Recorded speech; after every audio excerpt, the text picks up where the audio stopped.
Hello YouTube, Boss Mock here. Welcome sa Green Minded Channel. Kung saan, hindi lang puro kalokohan. May natututunan din naman. So ito, ano tayo? Pasok ulit tayo sa mundo ng paranormal. Ito ay video ni Dark Archives. So, marami naman siguro sa inyo nakakakilala dito kay Emily Rose. Ito yung babaeng sinapian daw. At maraming pelikula rin yata ang nagawa nito.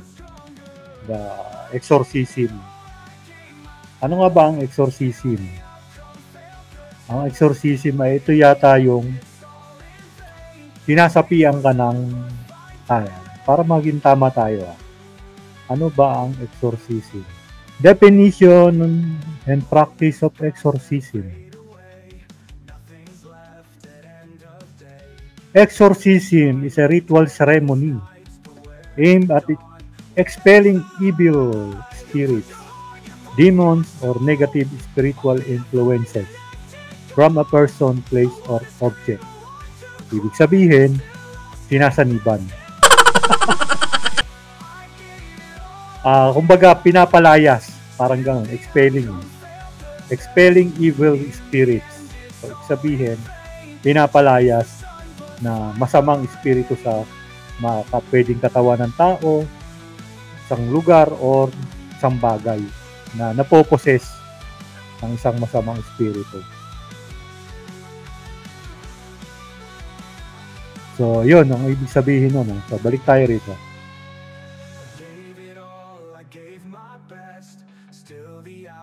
So, marami na rin tayo nung nakita na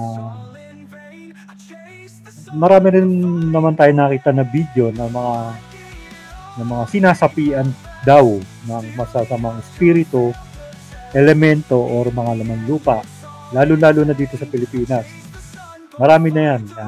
Kahit nga tayo mismo, nung elementary tayo, nagkaroon tayo ng experience na kinat lahat ng klase dahil nagkahawa-hawa na yung sinasapian. So, ang tawag doon is mass hysteria. So, nagkahawa-hawa. Ang tawag ng mga psychology doon o psychiatrist ba is mass hysteria. So, kung ano yung nakikita ng isa, siyempre, nagkahawa-hawahan eh. So, yung mga bata pa tayo nun, hindi pa natin alam yun eh. So, dito, mayroong video si Dark Archives na The Exorcism of Emily Rose Story. Anna Elizabeth Michael, Real Life. Ewan ko kung yan yung talagang pangalan niya, ha? So, marami na rin naman tayo napanood na sinasapian. So, lagi ang pumupunta dyan is pare na exorcist. Kung tawagin is exorcist. So, hindi naman basta-basta magiging exorcist ang isang pare. Alam ko maraming pinagdadaanan yan. Maraming bago ka maging exorcist, sinasala yan.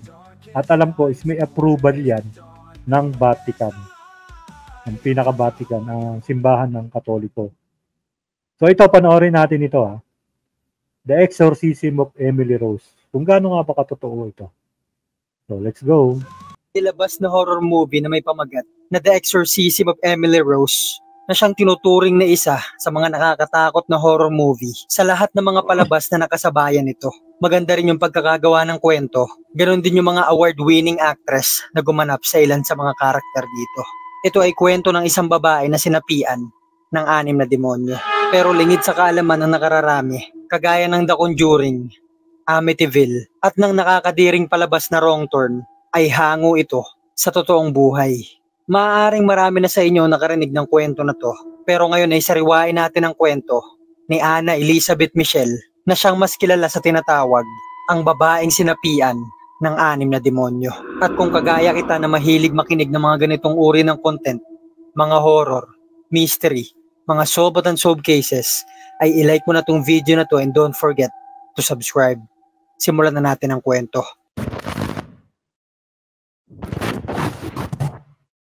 Noong September 21, 1952, pinanganak si Anna sa Leibelfing sa Bavaria, West Germany. Lumaki siya sa simple at masayang pamilya, pero yung mama niya ay palagi silang pinipilit na magsimba 2 beses sa isang linggo. Masyadong istrikto yung mama niya sa pananampalataya dahil gusto niyang lumaki yung mga anak niya na malapit sa Diyos.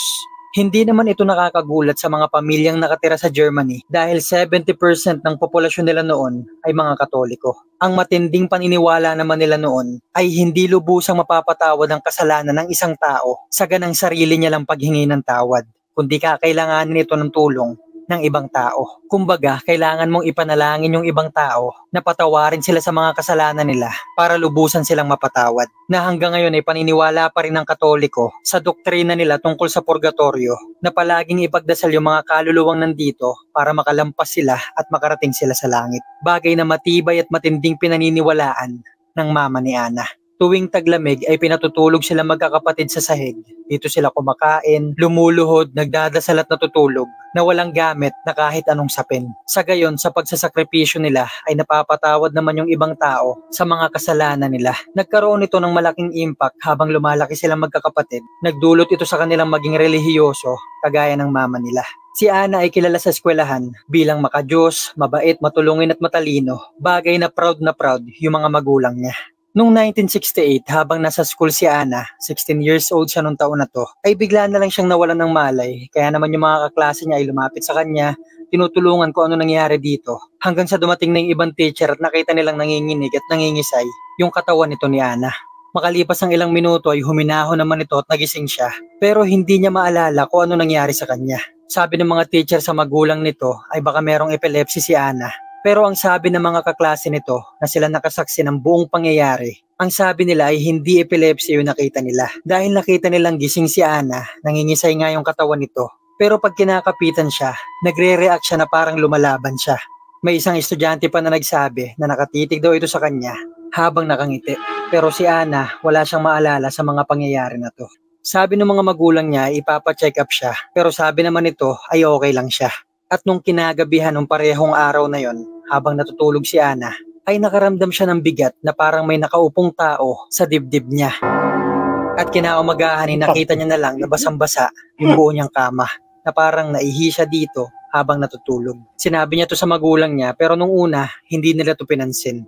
Naging normal naman ang lahat hanggang sa lumipas ang halos 1 taon. Noong August 1969, ay na-experience ulit ni Anna yung parehong pangyayari na nagsimulang manginig yung buo niyang katawan. Nangyari naman to sa bahay nila sa kwarto niya at hindi alam ng mga magulang at mga kapatid ni Anna kung anong gagawin nila sa kanya. Makalipas ang ilang minuto kagaya nung una ay huminahon naman ito pero wala ulit siyang maalala sa mga nangyari. Sa pag-aalala ng mga magulang niya ay pina-check up na nila to. Nag-brain scan sila pero wala sila makita dito na pwedeng pagmulan ng pangingisay niya. Normal naman daw ito. Nagpa-doktor naman pala. So, hindi naman pala nila inalis yung science. So, sabi naman kasi ng pastor namin na totoo naman daw talaga may sumasanib talaga ngayon. Sasanib talaga sa iya kapag masyadong na yung negative energy mo, masyado nang nasasagap yung negative energy mo sa katawan. Marami ka nang iniisip. Panoorin pa natin. At sabi ng doktor baka may seizure lang siya. At dahil hindi naman daw ito madalas mangyari, ay pabayaan na lang muna. Matapos ang ilang test kay Anna, nalaman nila na meron pala tong tuberculosis. Pero hindi ito konektado sa konektado yung tuberculosis pangingisay ng katawan nito. Matapos ang ilang treatment ay gumaling naman kaagad yung tuberculosis hanggang noong 1970 ay nangyari na yung pangatlong beses na pangingisay at panginginig ng katawan niya. Kagaya nung una, matapos pero una natin tatandaan paano ba sila pinalaki? Paano ba sila pinalaki ng magulang nila? Di ba? Merong factor yun. Baka mamaya inaano lang sila na puro aral sila, puro kumbaga alam mo naman dati wala namang mga libangan na kundi magbasa ng libro, mag-aral. Siguro baka nai-stress na si Emily Rose. Malaking epekto kasi sa utak pagka ganun. Pagka hindi ka na umiisip ng iba, puro ganun na lang.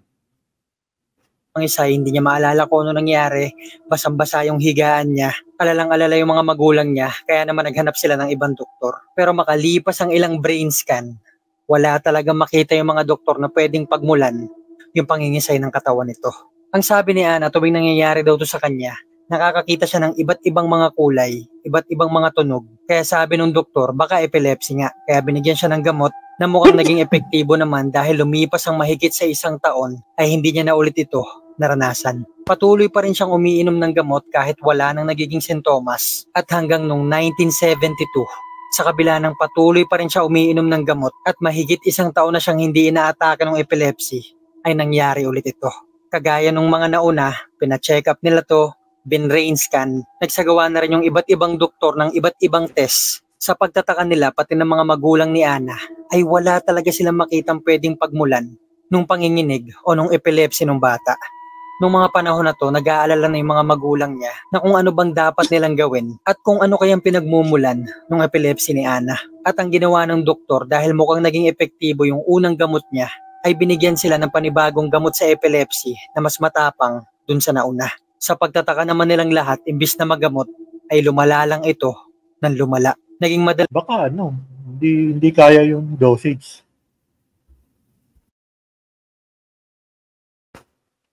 Ewan ko, hindi na maibibigay ng doktor yun, di ba? Hindi na maibibigay ng doktor yun kung sa tingin niya hindi kakayanin ng tao. Tingnan natin. Dalas yung atake ng epilepsy ni Ana.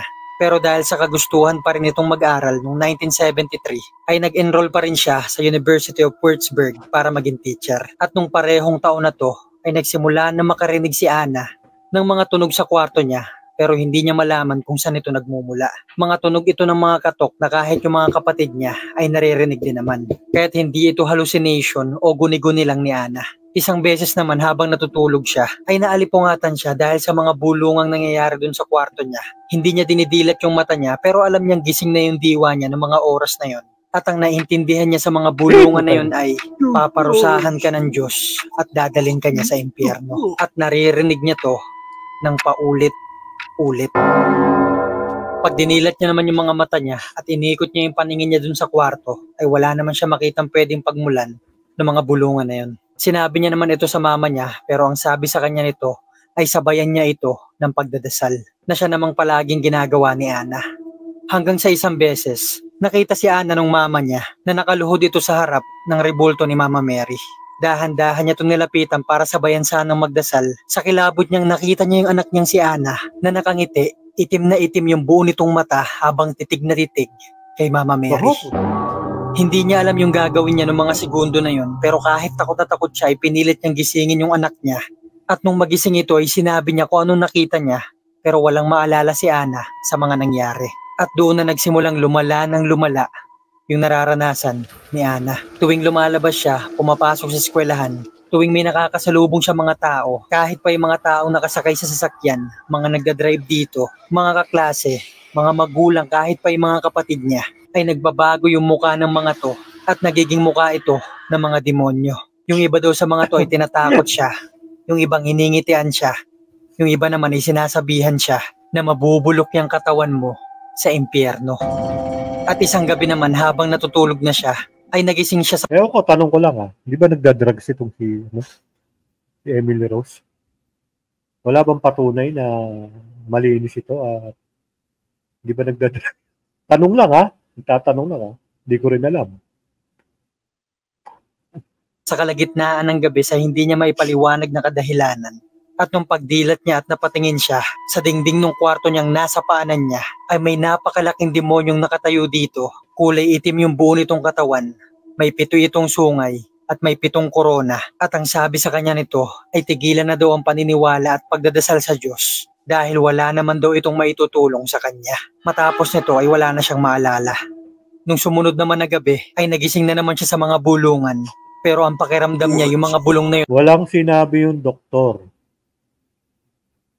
Kahit naman kasi may sabihin yung doktor niyan, siyempre itatago ng pamilya yun. Diba? Hindi sasama sa kwento yun. Kahit may sabihin yung doktor niya.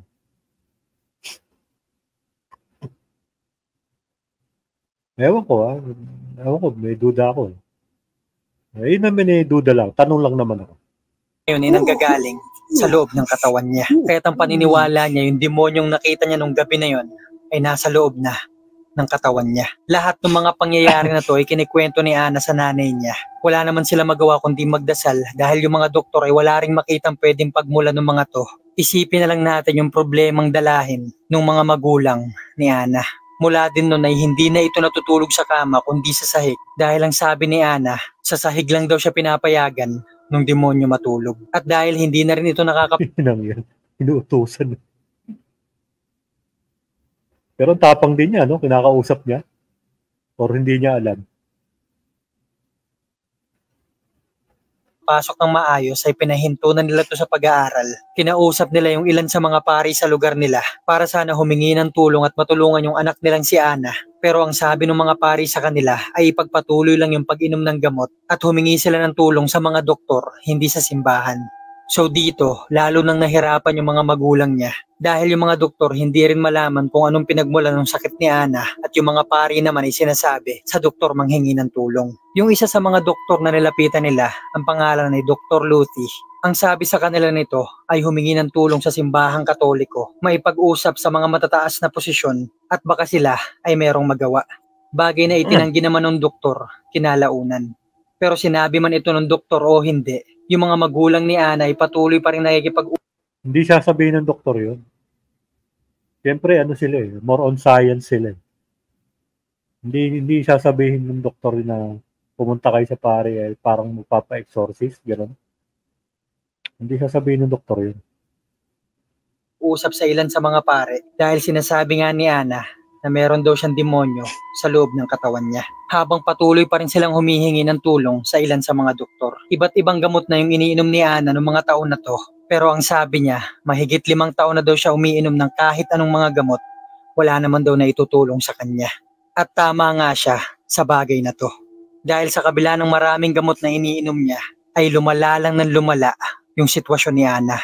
Dumating na sa punto na hindi na siya kayang kontrolin ng mga magulang niya. At hanggang noong July 1975 ay madalas nang hindi natutulog si Ana sa gabi. Gabi-gabi ay nakikita lang nila si Ana nagdadasal, tatayo. Ibabagsak niya ulit yung tuhod niya para magdasal, tatayo ulit at luluhod. Paulit-ulit niya to ginagawa gabi-gabi, kaya naman yung buto niya sa tuhod ay nadurog na. Sinisira niya na rin yung mga damit na sinusuot sa kanya. At sa gabi magtatago ito sa ilalim ng lamesa. At yung mga tunog na nanggagaling sa bibig niya ay parang tunog ng hayop. Kung minsan pa ay hindi sila makatulog buong pamilya dahil kumakahol itong si Ana ng buong gabi nang walang tigil. Hindi na rin napagtripan pa rin niya yung aso, kumakahol siya.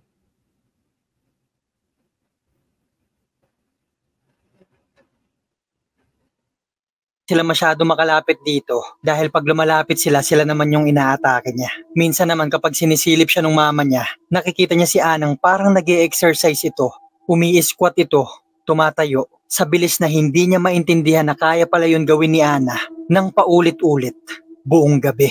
Hindi na to lumalabas ng kwarto niya, doon na siya umiihi, dumudumi.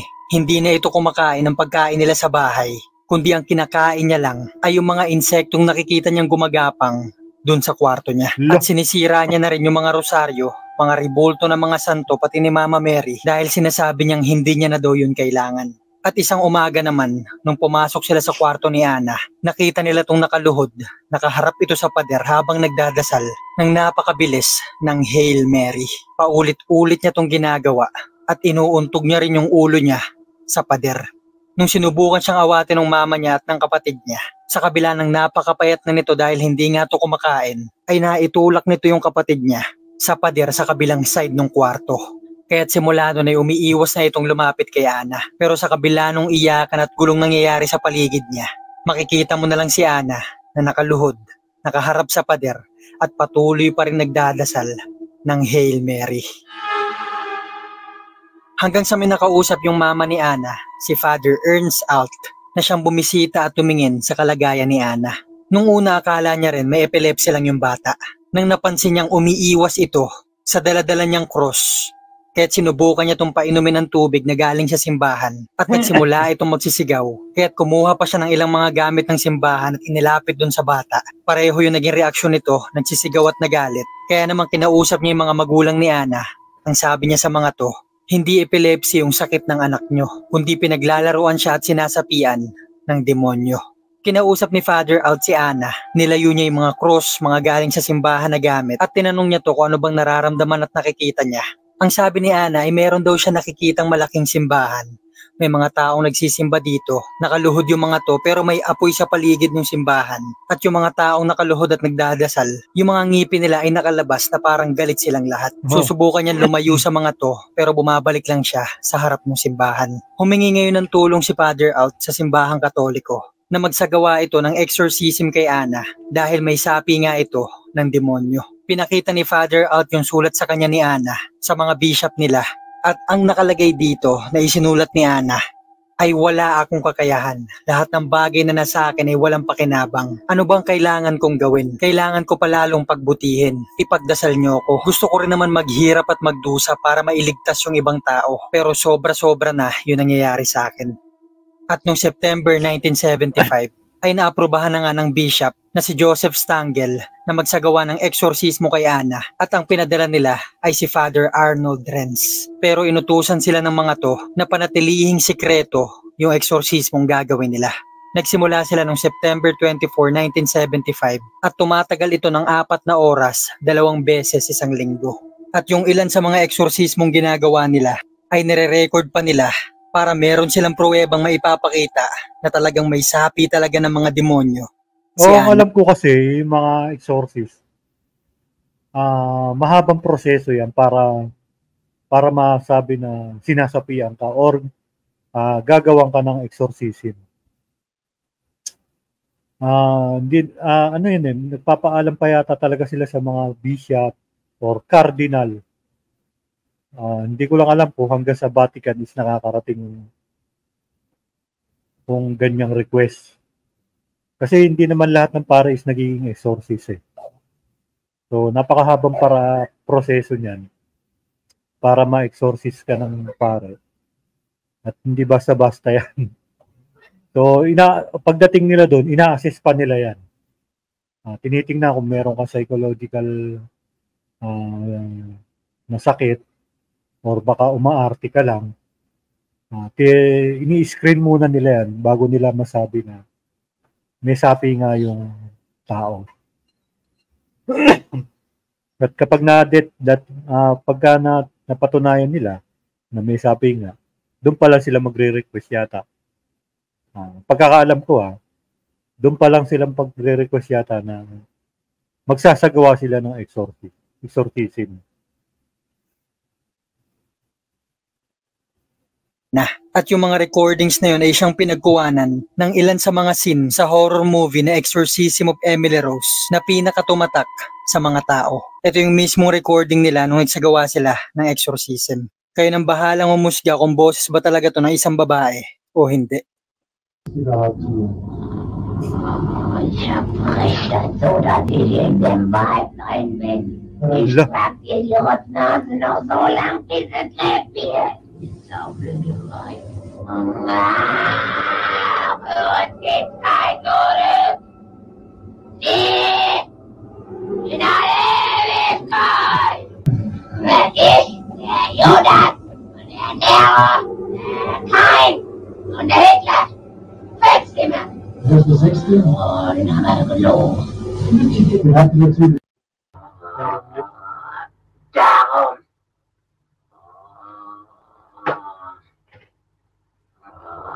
Let's not get paid, man.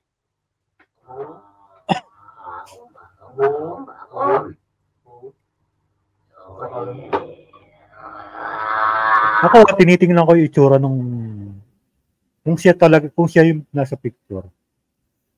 Mukhang bata pa siya at mahirap gawin yung boses na yun. Kung magawa man niya yun, tingin ko hindi niya kayang i-maintain yun ng matagal na kinakausap siya ng pare.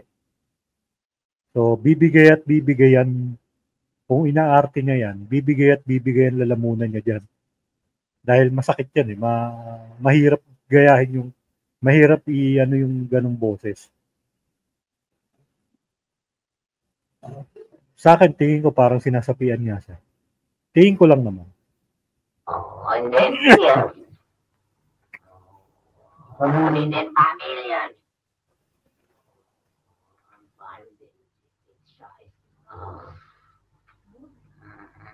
Yeah! O, tamo, ang tagal eh, di ba? Hindi, sa akin na observation ko, hindi tatagal yan kung inaarte niya yan. Hindi tatagal ng ganun ng boses niya. Sakit yan.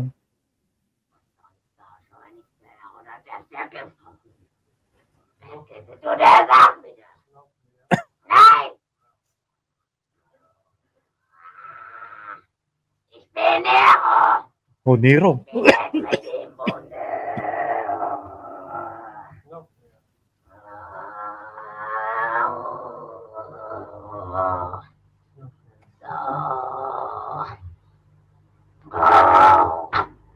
Mit in die Scheißkassette. Und zwar mit allen zu dem Scheiß genommen mit Pushkin. Und dann? Ito ay ilan lang sa mga exorcism kay Ana. Meron pang isang 10 minutes audio recording. Ilalagay 10 minutes. So, mahirap yun, no? ko na lang yung link sa description. Gaya nga ng sabi ko kanina, tumatagal to ng 4 na oras, 2 beses sa isang linggo, sa loob ng 10 buwan na tuloy-tuloy. Sa loob ng 10 buwan na yon ay hindi na siya kumakain dahil sinasabi niya pinagbabawal siyang kumain ng mga demonyo. Hindi na rin sila nagpapapunta ng mga doktor, hindi na siya pinapainom ng mga gamot, kundi umaasa na lang sila sa eksorsismo para pagalingin si Ana. Pero hati pa rin ang opinyon ng mga tao, maraming hindi naniniwala na may sapi talaga to ng demonyo. Pero may isang pangyayari na nagbago sa paniniwala ng ilan dahil may binanggit na pangalan itong si Ana habang sinasapian siya. Pangalan na halos imposible niyang malaman. So kagaya nga ng alam natin, sinasabi ni Ana na may 6 na demonyo daw na sumapi sa kanya. Isa na nga dito si Cain o Cain. Si Cain. Na siyang pumatay sa kapatid niyang si Abel, silang mga unang anak ni Eva at Adan. Sumunod dito si Judas na gaya ng alam natin na siyang nagtaksil noon kay Jesus at nagpakamatay sa pagbibigti. Isa pa dito si Hitler na siya nangunguna sa Nazi noon na silang pumatay sa halos 6 na milyong Hudyo mula 1933 hanggang 1945. Isa pa dito si Nero na isa sa mga naging emperor Emperor to, di ba? Si Nero. noon sa Roma na namuhay noon pang 68 AD. At ang isa naman dito ay si Lucifer na gaya ng alam natin na siyang ang tinuturing na demonyo. At yung isang pangalan na nabanggit ni Ana na sinasabi niyang isa sa mga nakasapi sa kanya ay si Valentin Fleischmann. Si Valentin ay naging pare ng simbahang Katoliko mula 1572 hanggang 1575. Pero tinanggal siya sa pagiging pare dahil sa maling pamumuhay nito. At sinasabing tumira ito sa Bavaria, Germany, kung saan tumira yung pamilya nila Ana. Kaya't nagtaka yung ibang mga tao, pati yung mga pari noon, ay hindi na nababanggit yung pangalang Valentin Fleischmann. Matagal na panahon na ang nakalilipas. Nakasulat man yung pangalan nito sa kasaysayan ng simbahan. Pero wala sila makitang dahilan para malaman ni Ana kung sino to. Dahil ultimo mga magulang ni Ana, kahit pa yung ilan sa mga pare nung taon na yon, ay hindi pa naririnig o nakikilala kung sino si Valentin. Kaya naman maraming mga tao ang nakumbinse at naintriga na mukhang may sapi nga talaga si Ana. Yung ilan naman sa mga pari ngayon ay naniniwalang isang demonyo lang talaga ang nakasapi kay Ana. Yun ay si Lucifer at nagpapanggap lang itong 6 na demonyo. Dahil hindi naman tinuturing na demonyo sina Judas, si Hitler, si Nero, si Valentin at si Cain. Kundi Hindi sila tinuturing na demonyo, pero yung ginawa nila, di ba? Si Cain, yan ang unang-unang murderer, di ba? Si Cain ang unang-unang ang kaso ng murder. Si Hitler, ano bang maraming ginawa si Hitler, di ba? Halos ang daming pinatay niyan. Si Nero, siya yung nagpahirap sa mga Christian. Ang alam ko, base sa aking konting knowledge, si Nero, siya yung nagpahanap sa mga Christian at inubos niya ang mga Christian. Tama ba ako? ginagawa lang ito ni Lucifer para paglaruan si Ana, maging yung mga pare. At hanggang noong June 30, 1976, ay nagsagawa ulit ng eksorsismo sila Father Renz. Ito ay ika-67 beses na sa loob ng 10 buwan na tuloy-tuloy na hindi nakakakain ng maayos si Ana. Limitado rin yung tubig na iniinom Oh, tama pala ako. Sabi sa inyo, may alam din ako kahit konti eh. niya. Hindi na rin siya nakikipagkita sa mga doktor dahil yun yung hiling niya. At hanggang nung sumunod na araw, nung July 1, ay natagpuan na lang nila si Ana na wala ng buhay. 23 taong gulang Ikaw ba naman hindi magkakain eh? Hindi mo, matay ka talaga. Di ba? So, ano yun? Sigurado ako maraming nag-i-skeptic sa kalagayan ni Emily Rose na to. Ana pala pangalan niya. pa lang siya nun at ang timbang niya ay 30 kilo lang. Ako, Nangingitim yung paligid ng mata dahil sa kakulangan sa sakong bigas lang yun. Yeah, 30. tulog. Basag din yung mga buto niya sa tuhod dahil sa tuloy-tuloy na pagluhod nito. Ang kinamatay niya ay malnutrition at dehydration, kakulangan ng sustansya at ng tubig sa katawan. Nung namatay si Ana ay umingay yung kwento na to sa buong Germany dahil kung bakit pinayagan nilang mamatay yung bata sa ganong sitwasyon. Na kung tutusin, kung dinala nila to sa ospital, maaaring napahaba pa yung buhay ni Ana. Umabot sa korte yung kaso na to na yung mga magulang ni Ana, may nagsampa pala. si Father Arnold Renz pati si Ernst Out ay nasintensyahan ng homicide 3 taong pagkakakulong dahil pinabayaan lang ng mga to na mamatay si Ana sa kabila ng may magagawa naman sila para mabuhay to. Pero binago rin ng korte yung sentensya na yun, pinagbayad na lang yung simbahan at hindi na sinama dito yung mga magulang ni Ana dahil masyado na silang maraming pinagdaanan. Hanggang ngayon, Oo nga, no. Yun kasi ang hirap eh. Kapag hinayaan mo nang namatay yun, batas kasi ang babalik sa iyo eh, na parang kapabayaan talaga yun. Parang, tama ba ako, negligence. Doon papasok yun eh. Siyempre, batas yun. Hindi naman, wala naman tinatanggap na paranormal sa hukuman. Hindi naman nila papaniwalaan yan. Paano nila papatunayan yun kahit nandun si Father, hindi ba? Mahirap yung naging lagay. Namatayan na sila. Tapos, nakulong pa sila dahil nahatulan sila ng kapabayaan. So, buti naman na overall naman yung na-overall naman yung kaso. ngayon ay hati ang opinyon ng mga tao, depende sa paniniwala. May sapi nga ba talaga ng demonyo si Ana? O isa lang talaga tong mental health problem? Na kung dinala siya sa ospital at dito ginamot, maaaring Hindi, alam ko kasi, dinala naman talaga sa ospital. Kaya lang, wala namang ma-diagnose talaga yun. Meron yan eh. Hindi ko pwedeng walang ma-diagnose yan. Siguro, yung mga panahon na yan, hindi pa ganun ka-high-tech yung mga yan. Hindi pa ganun ka-huhusay talaga yung mga doktor. Pero mahuhusay na yung mga doktor dati. Pero ang alam ko kasi is dinala talaga nila. Diba? Dinala nila sa doktor at wala namang makita. At ang nakita lang yata is tuberculosis. So, which is not connected naman. Di ba?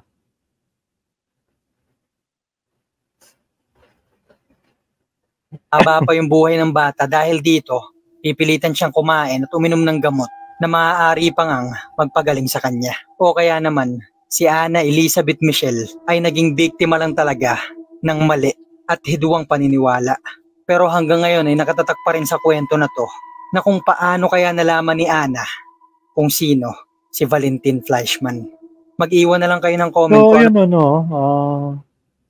ma-amaze ka rin kasi baka mamaya bakit niya kilala yung mga pero ako I'm sure naman kilala naman talaga ni Ana yun kasi una-una sino ba naman kung Christian ka sino ba naman hindi makakilala kila Cain yan, diba kay Abel tinuturo naman yan lalo na sa mga Catholic school tapos si Hitler is sikat naman yan. Siyempre, ano yun. Di ba? Pero, kung titingnan mo, kung umaarte siya, magaling siya, di ba? Napanatili niya yung ganun. Pero sa akin, tingin ko hindi siya umaarte kasi nakarinig ko yung doon sa narinig kong audio. Tinitingnan ko baka inaarte lang yung boses. Pwede namang gawing iarte yung boses niya. Kaya lang, ang hirap nun. Mahirap yon, masakit sa lalamunan yon. Kung i-maintain niyang ganun yung boses niya, mahirap yon. So, bibigay pa rin yun. Lalabas at lalabas pa rin ang original na boses niya. So, yun. Salamat sa video ni Pinoy. Tama ba? Sino bang may video nito? Wait lang Yun, si Dark Archive.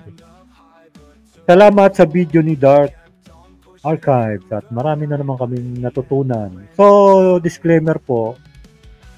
Pwede kayong maniwala sa video na ito. Pwede rin kayong maging skeptic. Nasa inyo na po yun.